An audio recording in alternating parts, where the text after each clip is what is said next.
बिस्मिल्लाहिर्रहमानिर्रहीम, अस्सलाम वालेकुम। जैसे कि गुज़श्ता वीडियो में भी मैंने और मुगीस अली ने खबर शेयर की थी कि बहरान गुजर चुका है, क्राइसिस गुजर चुका है और तहरीक इंसाफ के लिए खुशखबरियाँ, लेकिन जो ग्राउंड रियलिटीज़ हैं, जो गुज़श्ता 24 घंटों के जो वाक़यात हैं, अगर उनको रिकॉल किया जाए तो शहर इक़्तिदार में पाकिस्तान में सियासी सूरत हाल बड़ी कशीदा है।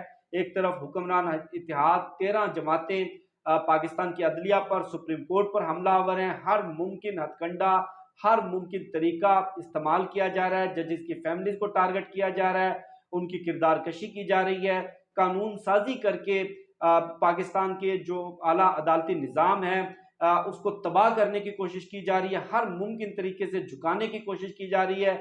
जत्थे लाकर डराने की, धमकाने की, सुप्रीम कोर्ट पर हमला करने की कोशिश की गई। और उसके साथ साथ जो रावलपिंडी है, रावलपिंडी में भी हालात कुछ बेहतर नहीं है, टग ऑफ वार है।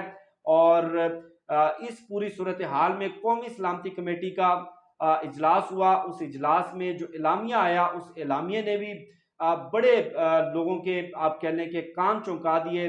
और इस वक्त हर तरफ यही सुनने को मिल रहा है कि तबाही हो गई और तहरीक इंसाफ की पूरी क्यादत इस वक्त जेलों में है। 10,000 से ज्यादा गिरफ्तारियां की जा चुकी हैं। चादर और चार दीवारी का तकद्दुस पैमाल किया गया, लोगों की बहन बेटियों को उठाया गया, उन पर तशद्दुद किया गया। और लोगों की बहन बेटियां, उनकी बच्चियां, अभी तक कोई अता पता मालूम नहीं है कि किस थाने में है, किस जेल में है, क्या सलूक किया जा रहा है। बहरहाल एक पूरी किताब लिखी जा सकती है स्याह दौर पर, इंसानी हकूक की बदतरीन खिलाफ वर्जियों पर। लेकिन बर्फ पिघलने लगी है और तहरीक इंसाफ के लिए कह लें, पाकिस्तान के लिए कह लें और पाकिस्तान की आवाम के लिए कह लें, आइंदा आने वाले दिनों में कुछ बड़ी खुशखबरियां हैं। अहम तरीन मुलाकातें हुई हैं, अहम तरीन बैठकें हुई हैं, सफारती कोशिशें हुई हैं। और इन तमाम तर सफारती कोशिशों के नतीजे में एक फार्मूला निकाला गया है, एक रास्ता निकाला गया है, दरमियाना रास्ता निकाला गया है। और इमरान खान से 3 अहम तरीन मुतालबात किए गए हैं कि आप ये अहम तरीन मुतालबात तस्लीम कर लें, आपको इंतखाबात भी मिल जाएंगे। जो पाकिस्तान का माहौल है तहरीक इंसाफ के लिए, जो सख्तियां हैं और जो तहरीक इंसाफ के लिए इस वक्त जबर है, जो रियासती तशद्दुद है, वो भी ख़त्म कर दिया जाएगा। लेकिन इमरान खान ने इन तीनों मुतालबात को तस्लीम करने से बिल्कुल दो टोक अंदाज में इनकार कर दिया। वो 3 मुतालबात क्या थे वो मैं आपके साथ शेयर करता हूँ। और उसके साथ साथ मैं आपको बता दूं कि खुशखबरी फाइनली इमरान खान ने खुद सुनाई है। और पाकिस्तान तहरीक इंसाफ का जो पार्लिमानी कमेटी का इजलास है, पाकिस्तान तहरीक इंसाफ का जो कोर कमेटी का इजलास है, उसमें इमरान खान ने खिताब करते हुए कहा कि आपने डटे रहना है, आपने घबराना नहीं है, आपने किसी सूरत में झुकना नहीं है। आखिरी 14 रोज हैं, हम फिनिशिंग लाइन के करीब पहुंच चुके हैं। जो करना था, जो कर सकते थे, हर हथकंडा इस्तेमाल करके देख लिया। अब इनके खिलाफ सवाए खौफ फैलाने के कुछ नहीं रहा। और इमरान खान ने खुद खुशखबरी सुनाई कि 14 रोज के बाद बड़ी खुशखबरी मिलेगी। इंशाल्लाह ये स्याह दौर, ये जबर का दौर मुकम्मल तौर पर खत्म हो जाएगा। और पाकिस्तान की कौम, पाकिस्तान की अवाम, पाकिस्तान तहरीक इंसाफ और पाकिस्तान में रहने वाला हर एक पाकिस्तानी इंशाल्लाह एक नई उम्मीद, एक नई उमंग लेकर, एक नई रोशनी के साथ, एक नए अज़म के साथ नया आगाज करेगा। कौमी सलामती कमेटी का जो एलामिया है, उसमें जैसे कि चीज़ें चल रही हैं कि 9 मई पाकिस्तान की तारीख का स्याह दिन डिक्लेयर कर दिया गया। उसके साथ साथ जो फौजी तनसीबात पर कोर कमांडर के घर पर हमला हुआ, उनके खिलाफ मिलिट्री कोर्ट में ट्रायल किया जाएगा। हर मुमकिन तरीके से इंसाफ के कटेरे में लाया जाएगा। मार देंगे, तबाह कर देंगे, बर्बाद कर देंगे, मिसाइल चला देंगे, एटम बम फेंक देंगे, हिरोशिमा नागासाकी बना देंगे। ये सारी चीजें, ये सारा जो पोर्शन है इस एलामिये का, ये हुकूमती साइड का है। जो मिलिट्री स्टैब्लिशमेंट है, मिलिट्री स्टैब्लिशमेंट में सर्विसेज चीफ्स ने शिरकत की, डीजीआई थे, आर्मी चीफ थे और joint chief of staff committee के चेयरमैन थे। उनकी सरबराही में पाकिस्तान की अस्करी क़यादत उनकी सरबराही में नुमाइंदगी कर रही थी। उनकी तरफ से कुछ दोस्त ममालिक के जो तहफ़्फ़ुज़ात हैं, दोस्त ममालिक की जो सफारती कोशिशें हैं, दोस्त ममालिक का जो सफारती दबाव है, इस पूरे क्यास को, इस पूरी इमरजेंसी को ख़त्म करने के लिए उस हवाले से बताया गया। उसके साथ साथ जो इंटरनल ऑडिट्स, जैसे मैंने एक दो वीडियोस में पहले भी बताया था, कुछ इंटरनल ऑडिट्स करवाए गए हैं, कुछ नर्स चेक करवाई गई हैं, कुछ सर्वेज करवाए गए हैं, कुछ इंटेलिजेंस रिपोर्ट शेयर की गई हैं, अब वो बताई गई। उसके साथ साथ खित्ते के हालात, आलमी हालात और जो पाकिस्तान के दुश्मन ममालिक हैं जो नजरें गाड़ कर बैठे हैं, उनसे मुतल्लक आगाह किया गया कि सूरत हाल बड़ी नाजुक हो चुकी है, बड़ी तशवीशनाक हो चुकी है। इस सूरत हाल में जो मिलिट्री इस्टेब्लिशमेंट की तरफ से आखिरी 3 लाइनें, जो आखिरी जो पैराग्राफ है, ये बड़ा इंटरेस्टिंग है। ये पैराग्राफ समझने के बाद जो इंपॉर्टेंट डेवलपमेंट्स हुई हैं उनको जोड़कर देखेंगे तो तस्वीर आपको वाज़ेह हो जाएगी। इजलास ने आलमी सियासी कशमकश और दुश्मन कुव्वतों की अदम इस्तेहकाम की पॉलिसियों की वजह से बढ़ते हुए पेचीदा जियो स्ट्रेटेजिक माहौल में कौमी इतिहाद और यगानगत पर जोर दिया। अब कौमी इतिहाद और यगानगत, सुनिया होजन गलियां विच मिर्जा यार फिरे, पूरी पीडीएम 13 जमातें, पाकिस्तान की एक एक सियासी जमात इस पीडीएम का हिस्सा है, पूरी मिलिट्री इस्टेब्लिशमेंट, सारी ब्यूरोक्रेसी, सब एक तरफ, तन तनहा इमरान खान और तहरीक इंसाफ एक तरफ। भाई किस चीज की कौमी यगानगत और इतिहाद चाहते हैं? तहरीक इंसाफ के अलावा तो कौमी इतिहाद और यगानगत अब मौजूद है आपके पास। कौन सी सियासी जमात है जिसकी नुमाइंदगी नहीं है? कौन सा वो सियासी अंसर है जिसकी नुमाइंदगी नहीं है? कौन सा एथनिक ग्रुप है जिसकी नुमाइंदगी नहीं है?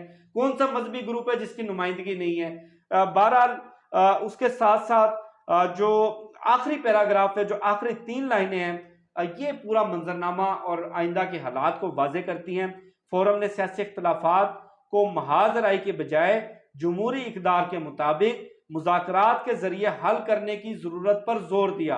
मैं दोबारा दोहराया देता हूँ, फोरम ने सियासी इख्तलाफात को महाज राय के बजाय जमहूरी इकदार के मुताबिक मुज़ाकरात के जरिए हल करने की जरूरत पर जोर दिया। अब जमहूरी इकदार क्या है? इंतखाबात करवा लें। मुज़ाकरात किस चीज़ पर होने हैं? इंतखाबात पर होने हैं। इंतखाबात पर मुज़ाकरात किसके साथ करने हैं? तहरीक इंसाफ के साथ करने हैं। क्यों नहीं कर रहे? इंतखाबात करवाना पड़ जाएंगे। ये जो आखिरी 3 लाइनें हैं, ये जो पैगाम है, ये उन सफारती कोशिशों का नतीजा है जो कल मुत्तहदा अरब अमारात के अमीर ने 1.5 घंटे की टेलीफोनिक गुफ्तगू में army chief general Asim Munir के साथ उनके साथ ये सारी चीज़ें, सारे मामलात, अपने तहफ़्फ़ुज़ात और कुछ सफारती दोस्तों के पैगामात और उनके कंसर्न्स और उनकी परेशानियाँ, उनके पाकिस्तान के हवाले से उनका जिस तरह से उनकी परेशानी में इजाफा हो रहा है, ये सारी चीज़ें उनके साथ शेयर की। उसके बाद मैंने कल की वीडियो में आपसे ये खबर शेयर की थी कि सऊदी अरब से एक खसूसी त्यारा है।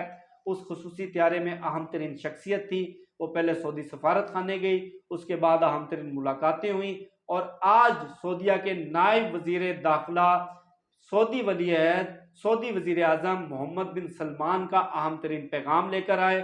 उसके बाद अहम कारोबारी शख्सियत अकील करीम डेडी की कल इमरान खान से मुलाकात हुई। अकील करीम डेडी, आप सबको मालूम है कि उनके ताल्लुकात, उनकी गोटी कहाँ पर जाकर फिट होती है, कहाँ से जाकर उनकी डोरें हिलती हैं, उन्होंने कुछ पैगाम दिए। और इन तमाम मामलात की रोशनी में, इन तमाम मामलात के तनाजुर में कुछ फार्मूला तय किया गया है, कुछ दरमियाना रास्ता निकाला गया है कि अगस्त के मिड में या अगस्त के आखिरी हफ्ते में आप जनरल इलेक्शन करवा लें। सब लोग, तमाम सियासी कुव्वतें बशमूल इमरान खान मिल बैठे। इमरान खान, आसिफ अली जरदारी और नवाज शरीफ पाकिस्तान वापस आएंगे। नवाज शरीफ, आसिफ अली जरदारी, इमरान खान और मौलाना फजलुर रहमान और दीगर स्टेक होल्डर्स एक टेबल पर बैठेंगे। एक टेबल पर बैठकर सियासी इत्तफाक राय पैदा करेंगे, सियासी तलखियां खत्म करेंगे और उसके बाद आईनी तरमीम की जाएगी, आइन को रीराइट किया जाएगा, नया आईनी रास्ता निकाला जाएगा और सियासी टेम्परेचर को कम करने के बाद, तलखियां और कशीदगी कम करने के बाद जनरल इलेक्शन, आम इंतखाबात करवाए जाएंगे और आम इंतखाबात के बाद कम अज़ कम 5 साल तक जो भी हुकूमत आएगी वो कंटिन्यू करेगी। लेकिन इमरान खान ने बिल्कुल दो टोक अंदाज में इनकार कर दिया है कि मैं किसी सूरत भी इनके साथ नहीं बैठूंगा। हाँ, मेरी जमात के लोग मेरी नुमाइंदगी करते हुए वो इन मुज़ाकरात का हिस्सा बन सकते हैं, लेकिन किसी सूरत भी मैं इन मुज़ाकरात का हिस्सा इन चोरों के साथ, इन गद्दारों के साथ, इन डाकुओं के साथ मैं बैठने वाला नहीं हूं। दूसरा ऑप्शन उनको ये दिया गया है, दूसरा रास्ता उनको ये दिया गया है कि वजीर आजम हाउस से आपको मुज़ाकरात के लिए, डायलॉग के लिए, एक एपीसी के लिए एक दावतनामा भेजा जाएगा साबिक वजीर आजम चेयरमैन तहरीक इंसाफ इमरान खान के नाम, और उसमें अल्फाज ये होंगे कि इज्जत माब इमरान खान, चेयरमैन तहरीक इंसाफ इमरान खान नियाजी साहब, हम आपको दिल की अथाह गहराइयों से और इंतहाई मुसर्रत से, इंतहाई खुशी से इस एपीसी में शिरकत करने का दावतनामा भेजते हैं। लेकिन इमरान खान ने उस पर भी इनकार कर दिया। तीसरा अहम तरीन मुतालबा उनका यह है कि ये 9 मई के जो वाक़यात हुए, आप उनकी पुरजोर अंदाज में मजम्मत करें। आप जो लोग गिरफ्तार हुए हैं, जिन जिन लोगों के इन वाक़यात में नाम आए हैं, उनके खिलाफ मिलिट्री कोर्ट के तहत, मिलिट्री एक्ट के तहत मुकदमा चलाने का मुतालबा आप खुद करें। लेकिन इमरान खान ने इस मुतालबे को तस्लीम करने से भी इनकार कर दिया। उनका ये कहना है कि ये सारा जो फसाद, ये सारा दंगा, सारा बलवा शुरू हुआ इस्लामाबाद हाई कोर्ट से, जब मुझे वहां से अगवा किया गया, इस्लामाबाद हाई कोर्ट पर हमला किया गया, इस्लामाबाद हाई कोर्ट के शीशे तोड़े गए, साबिक वजीर आजम पर तशद्दुद किया गया, वकला के सर फाड़े गए, अदालत की बेहुरमती की गई। उसके रद्द-ए-अमल में ये सब कुछ हुआ है। अगर आप मजम्मत करवाना चाहते हैं तो मजम्मत का आगाज इस्लामाबाद हाई कोर्ट से करें। अगर आप मजम्मत करवाना चाहते हैं तो जो कोर कमांडर लाहौर के घर पर हमला हुआ, आप उसकी तहकीकात सुप्रीम कोर्ट ऑफ पाकिस्तान के जजेस से करवाएं। और इन सब के साथ साथ एक सोच ये भी पाई जा रही है कि तहरीक इंसाफ को क्रश कर दिया जाए, खत्म कर दिया जाए और मुकम्मल तौर पर दबा दिया जाए, सप्रेस कर दिया जाए, जो कि किया जा रहा है। और जो लोग रिहा हुए हैं, मैंने और मुगीस अली ने कल ये खबर भी शेयर की थी कि फवाद चौधरी साहब रिहा हो जाएंगे, असद उमर साहब रिहा हो जाएंगे, शाह महमूद कुरैशी, शीरी मजारी, डॉक्टर यास्मीन राशिद, शाह महमूद कुरैशी साहब अभी तक रिहा नहीं हुए। उसकी वजह मैं आपको बताता हूँ।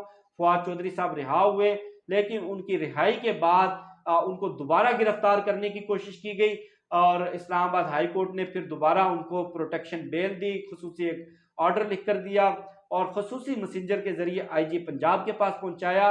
लेकिन उसके बावजूद फवाद चौधरी ने एक प्रेस कॉन्फ्रेंस की, उस प्रेस कॉन्फ्रेंस में मजम्मत की 9 मई की, और डॉक्टर शीरी मजारी को रिहा किया गया, फलकनाथ चित्राली को रिहा किया गया। लेकिन चूंकि उन्होंने मजम्मत नहीं की थी तो उनको दोबारा अगवा करके, उनको दोबारा उठाकर नामालूम मुकाम पर ले जाया गया है। और शाह महमूद कुरैशी और असद उमर को भी ये पेशकश की गई कि आप मजम्मत कर दें और मजम्मत करने के बाद हम आपको रिहा कर देंगे। लेकिन उन्होंने भी मजम्मत करने से इनकार कर दिया। हर मुमकिन तरीके से तहरीक इंसाफ को तोड़ने की कोशिश की जा रही है। लेकिन इमरान खान का दो टोक जवाब है कि मैं मरने के लिए तैयार हूं, आप मुझे खत्म कर दें बेनजीर भुट्टो की तरह, आप मुझे जुल्फकार अली भुट्टो की तरह फांसी के तख्ते पर चढ़ा दें, किसी सूरत में नहीं झुकूंगा, किसी सूरत में फ्लेक्सिबिलिटी नहीं दिखाऊंगा, किसी सूरत में आपका कोई मुतालबा तस्लीम नहीं करूंगा। मेरा सिर्फ और सिर्फ दो टोक, एक ही मुतालबा है कि इंतखाबात करवाएं, इंतखाबात की तारीख दें। इसके अलावा मैं किसी इशू पर, किसी पॉइंट पर, किसी नुक्ते पर इनके साथ बैठने वाला नहीं हूं। एक नुक्ते पर, एक पॉइंट पर मेरी आपके साथ बातचीत हो सकती है और उस पॉइंट के ऊपर डेडलॉक है। उस पॉइंट के ऊपर जो ये 3 ऑप्शंस दिए गए हैं उसमें अभी तक कोई फ्लेक्सिबिलिटी किसी तरह से भी नहीं दिखाई जा रही। और खान साहब का यह भी कहना है कि चाहे मेरी पार्टी का एक एक कारकुन मुझे छोड़कर चला जाए, मैं तनहा लड़ूंगा और मेरे साथ सिर्फ और सिर्फ अवाम की ताकत है। मैं अवाम की ताकत के बलबूते पर, अवाम की हमायत से मैं इनका मुकाबला करूंगा और कोई किसी किस्म की लचक, किसी किस्म की पेशकश या किसी किस्म की आप कह लें कि फ्लेक्सिबिलिटी मैं इन चोरों को नहीं दिखाने वाला। और अंदर से इतलात ये हैं, अंदर से इतलात ये हैं कि बहुत ज़्यादा दबाव है। बज़ाहिर ये आखिरी हरबा, बज़ाहिर ये आखिरी हल्ला है। और इमरान खान साहब अगर जो उनकी 18 तारीख को इस्लामाबाद हाई कोर्ट में पेशी है नैब के केस में, अगर उनकी जमानत एक्सटेंड हो गई तो समझे इस बहरान से निकल गए, इमरान खान सुरखरू हो गए। ये आप कह लें कि आखिरी धक्का होगा। अदरवाइज मैं बार बार आपको कह रहा हूं कि बहरान से वो निकल चुके हैं। ये एक आखिरी धक्का होगा, एक आखिरी कोशिश होगी, ये गिरती हुई दीवार को बिल्कुल आप कह लें कि जमीन बोस कर देगी। अगर इमरान खान को गिरफ्तार कर लिया गया तो हो सकता है कि चीजें दोबारा से वर्स्ट हो जाएं, चीजें दोबारा से रिवर्स हो जाएं, दोबारा से सियासी माहौल कशीदा हो जाए। लेकिन उसका भी फायदा नहीं है, उसकी भी असेसमेंट, उसकी भी रीडिंग, उसकी भी इंटरनल ऑडिट वो शेयर किया जा चुका है, उस पर भी गौर किया जा चुका है। लेकिन दोस्त ममालिक किसी सूरत ऐसा नहीं होने देंगे। दोस्त ममालिक इस वक्त मुतर्रक हो चुके हैं और उनकी भरपूर कोशिशें इंशाल्लाह बड़ा सियासी ब्रेक थ्रू आपको आइंदा चंद रोज में नजर आएगा। मुझे शफकत अली को दीजिए इजाजत, इंशाल्लाह आपसे फिर नेक्स्ट वीडियो में मुलाकात होती है। पाकिस्तान जिंदाबाद।